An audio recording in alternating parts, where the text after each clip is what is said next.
Hi, welcome to the video. My name's Dychronic, and today we're taking a look at my top 10 PvE primaries in Destiny 2 as of Season of the Plunder. Almost forgot what season it was, no worries. And of course, as always, I have made a spreadsheet for this video, which can still be found at my Discord server, link in the description down below, on the channel #SpreadsheetStocks. And make sure you verify with the bot when you get there. And if you like these videos as well as these spreadsheets, please consider checking out my Patreon, because without the help from Patreon, I may have to stop doing spreadsheets. Without further ado, let's go ahead and get into it. On screen right now is my spreadsheet. Again, all of it's dark theme, color-coded, pictures, recommendations, catalyst information for all the different weapons that you want to know about the primaries, and of course, not all primaries because it makes the sheet lag, but all of the ones that I consider. And obviously my top 10 is not like a lot of other people's. Instead of going through just the top 10, we're going to be going through each category of weapon, talking about where they place in the meta, and of course the best of each category. Because in the end, that's the most important part, because frankly, you can use any weapon in the game and you'll do okay with it. But the reasons why you'd use it where are important. First up, let's take a look at the bows. Now, I would like to say very clearly that the bows are not a bad weapon type. They can be somewhat difficult to use and very punishing if you miss or hit body shots, but they're not a bad weapon, especially when we have bows in the artifact, which we do have this season. So it's likely, especially in the higher level, especially with champions, you'll see a lot of bows. When it comes down to the bows,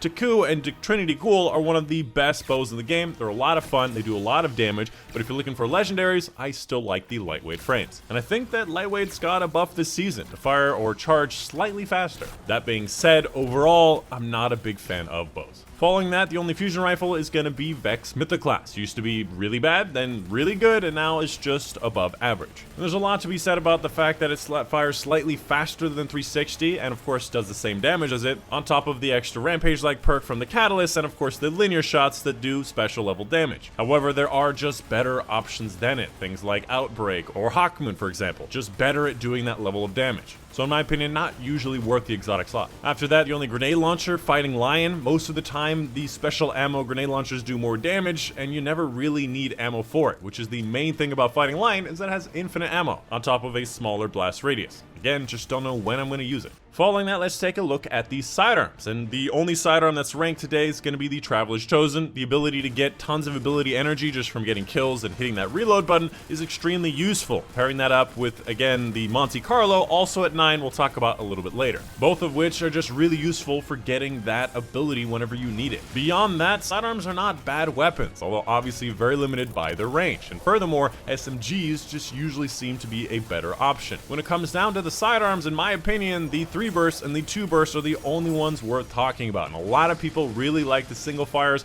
across the adaptives, the precisions, and some of the other exotics, but in my opinion, they're just not worth it. And I proved that actually a couple seasons ago when I showed the actual DPS output and of course the range potential of all the different options, and the 3 bursts and 2 bursts were way above everybody else, and furthermore, they just get way more kills per clip and honestly don't even suffer from range.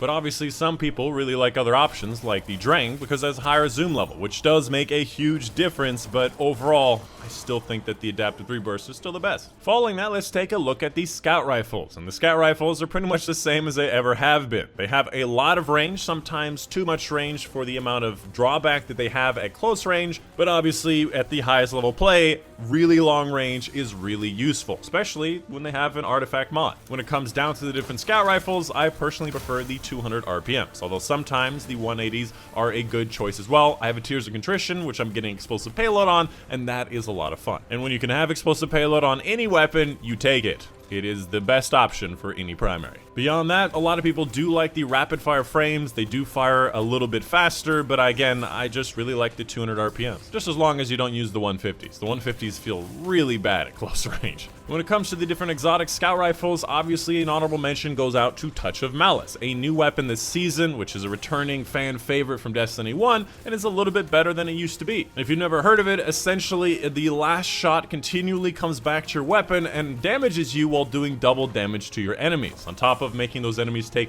more damage from those special raid weapons. And if you have 6 of these on a team, you can end up doing a decent amount of damage, but you're usually better off with a heavy or special option that's in the meta. The biggest problem with this is that you can kill yourself fairly easily. If you're not in a healing rift or using Devour, you can kill yourself quite often. And again, most of the time, I just don't find that there's a specific place in my arsenal where this belongs. And furthermore, without the catalyst, it does bounce quite a lot on controller, With the Catalyst, I think you get rapid hit, which does make it a lot better. But I'm still not sure where its place is in the top 10, so I did leave it out for now. After that, let's take a look at the auto rifles, which I still maintain are one of the better options in PvE for a plethora of different things. My personal favorite being the adaptive 600 RPMs, things like Scathlock, Duty Bound, Gnawing Hunger, Summoner, all 600 RPMs, a beautiful intersection of handling, stability, range, perk options, and a very good magazine. However, the fan favorite seems to be the 720 rapid fires. Things like Crate, Chroma Rush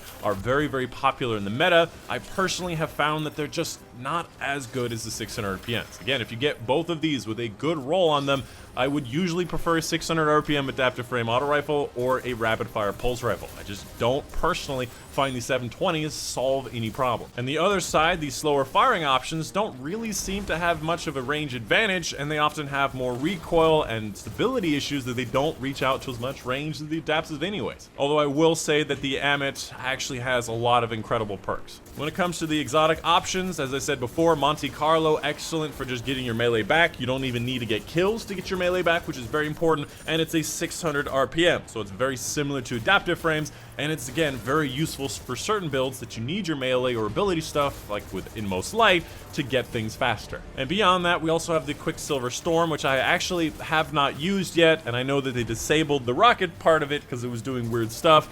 It's honestly just too early for me to tell about this weapon. I do need more time with it. But it seems like it is an exotic 720, and again, a lot of people like 720s, so people just like that it's an exotic tier stat 720. Following that, let's take a look at the pulse rifles, and this is a section that did change since last season. I've had a lot more time to use something like Peace of Mind and the rapid fires in general, and I've actually found that the rapid fire pulse rifles do actually feel the best in most of the modes, and even in the highest level mode, they do reach out enough, although not nearly as much as the 390s, but they reach out enough that they feel comfortable, especially if you can get a good roll on them. However, if you do get a subpar or a bad roll on a 540, it's in my opinion usually not worth using. However, I have a really good roll on Grid Skipper, and now I have a perfect crafted roll of Peace of Mind, and they feel really nice. However, in the highest level play, I would probably still recommend the 390. So at 7, they still do deserve a position because again, great middle zone of range, stability, of handling, of perk options, of availability of slot options, and now we have some crafted options as well, including Yesteryear, which can have Desperado as a 390, which still seems like a really fun thing to have. And of course, we also have at number 10, we have the 453 bursts, including the BXR, Chattering Bone, and Ogma are again just really nice options to have. A good middle zone actually between the two rapid fires and 390 adaptives, just popular options and very usable in a lot of different modes. I personally just wish that there were more options in it. Beyond that, none of the other exotics in PvE seem like a big impact. Collective Obligation did get a buff, but still doesn't seem incredible. Bad Juju super never really mattered, and Outbreak is outclassed with things like Hawkmoon. It's just never really seemed to matter unless you had 6 on a team. Following that, one of the best weapon types in the game right now are these submachine guns. Incredible amounts of fun, incredible amounts of different options, and again, way better than they used to be a year ago. When it comes down to the different options, I really like the aggressive frames, and close behind that are also the lightweight frames, both of which are at number 2. However, I slightly do prefer the 750 aggressives over those lightweights. Just feel a little bit, again, better in that middle zone of range, stability, perk options, and magazine, which is a big problem with SMGs. Beyond that, at number 8, we have the Osteostriga. Now, this is a weapon type that many of you will probably be a lot higher on the list. For a long time, it was only for Beyond Light Deluxe Edition, so I had it out of the top 10 because that pissed me off, even though I had it, but overall it's such an incredible weapon. You're hitting so many enemies with poison, all exploding, hitting more enemies with poison. It works with those Warlock gloves, and the Catalyst just makes it even better. It's an incredibly fun weapon, and sometimes even worth using for that exotic slot. And furthermore, you can technically craft it, so you can kind of craft it in a slightly better way than you like. The reason that it's at number 8 and not a lot higher on the list is the same reason we don't see a lot of exotics on this list, is because exotics are usually preferred on special and heavies, because those make a bigger difference. And in the last category, and in my opinion the best category, we have the hand cannons. Now this is somewhat of a contentious issue. It seems that most people would disagree about hand cannons being the best in the game, but from my experience of playing this game as long as I have, eventually over time, as you get better at the game, using a hand cannon, getting more headshots, getting more comfortable with it is such a big advantage over a lot of other weapons. Again, that range potential being over mid-range is really nice while also being comfortable at close range. If you're getting mostly crits, your output is usually better than a lot of those weapons in that range, and you can also peek in and out of cover and maintain your output. And this is a huge thing they talk about in PvP that still applies in PvE. The ability to peek in and out of cover, maintain your damage output, and be safe from enemy fire, especially with a lot of the enemy fire not being hit scan and just being the little travel things. They'll hit the rock in front of you a lot. The one downside is that they're not nearly as often in the artifact, which I really liked because I really like hand cannon. When it comes down to legendary options, the 140 adaptives are by far the best options. The 120s, even though I still like them, do suffer a lot from handling and reload issues, although they have a range advantage, and the 180 precisions just don't do enough damage across enough range to be worth it. On top of their very low magazine size, still too small. When it comes down to the 140 adaptives, I still think that Fatebringer and Isoluna and Palindrome are by far above and better than every other options, including the new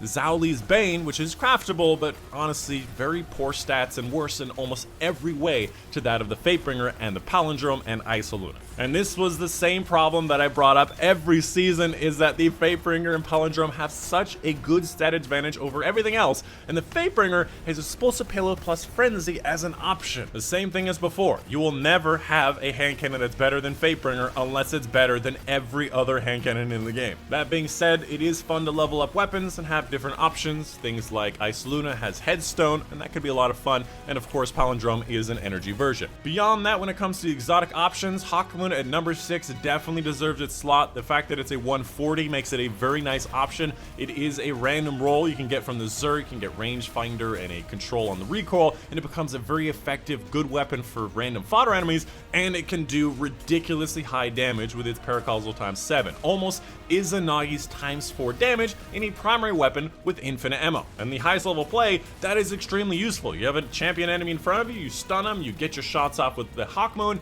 and you just keep that cycle going, and you're not running out of ammo. And furthermore, you can peek shoot with it. With something like Outbreak, that's not really that possible. Something with Touch of Malice, not really that possible. Something that is highly underrated in the community. And again, I know you guys don't like hearing it, but these spreadsheets and these videos really will not be possible if I don't get more support on Patreon. So please consider checking out, link in the description down below. And of course, a big specific thank you to Mom, Dad, Papa Salons, Unbox World, my DC Box, Junior Panther, Case Reagan for the support on Patreon. And that's it. Hope you guys did enjoy. My name's Dychronic, and I'll see you guys on the next one.